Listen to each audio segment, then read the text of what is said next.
এবার Barasat post office পরিদর্শনে রাজ্যের মন্ত্রী অশোক কীর্তনিয়া।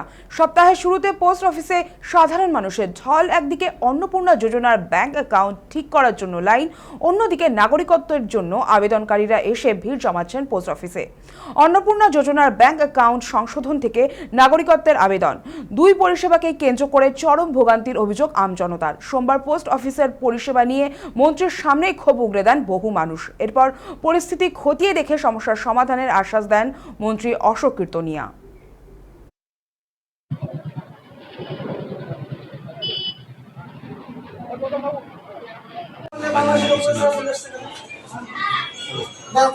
তরুণদা নিচে আছে।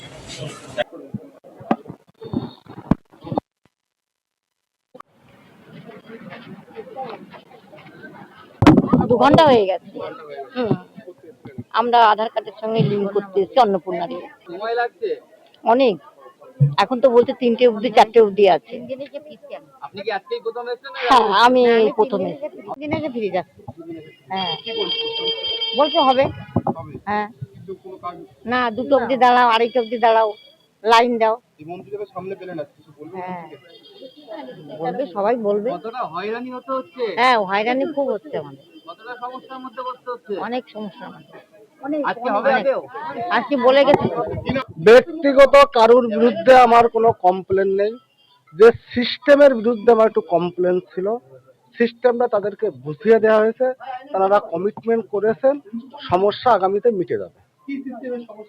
ছিল দেখা গেল কিছু পেপারস পত্র যেগুলো গভর্নমেন্ট, সেন্ট্রাল গভর্নমেন্ট বলেছেন যে জেরক্স কপি বাংলাদেশ আনলে হয়ে যাবে, অনলাইনে হোয়াটসঅ্যাপে কেউ আনালো, কেউ মেলে আনালো, সেটা তো অনেক ক্ষেত্রে পুরোনো পয়সা আনতে গেলে আপসা আসছে, সেই আপসাগুলো রিটার্ন করানো হচ্ছে।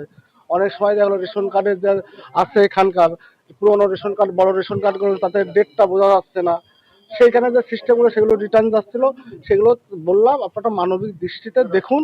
আমাদের একটাই লক্ষ্য থাকবে, কোনো অনুপ্রবেশকারী অর্থাৎ রোহিঙ্গা বাংলাদেশি মুসলিম যাতে সিএর মাধ্যমে সুযোগ সুবিধা নিয়ে ভারতীয় নাগরিকত্ব না নিয়ে, ভারতীয় নাগরিকত্ব নিয়ে ভারতবর্ষে কোনো নাশকতা ঘটাতে না পারে।